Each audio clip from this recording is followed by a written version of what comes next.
পূর্ব মেদিনীপুর জেলার তমলুক থানা অন্তর্গত কাকটিয়া রাজ্য সড়কে তমলুক মেচেদা গ্রামে রাজ্য সড়ক আটকে গতকাল সন্ধ্যায় বিজেপির পক্ষ থেকে একটি অবরোধ মিছিল সংগঠিত হয়। এই কাকটিয়া বাসস্ট্যান্ডের সংলগ্ন এলাকায় রোডের উপরে টায়ার চালিয়ে বিশেষ প্রতিবাদ সভা অনুষ্ঠিত হয়।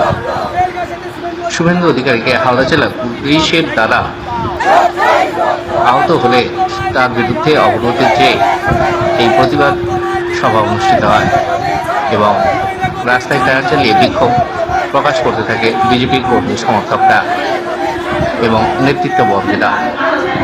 আপডেট পাঁশকুড়া নিউজের জন্য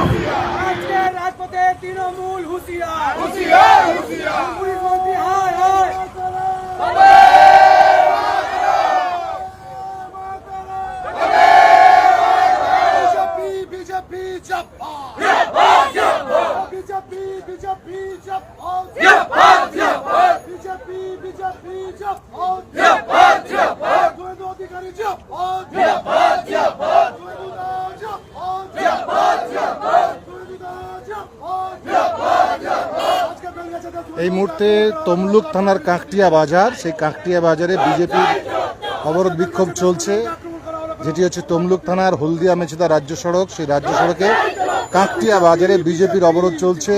হাওড়ার বেলগাছিয়া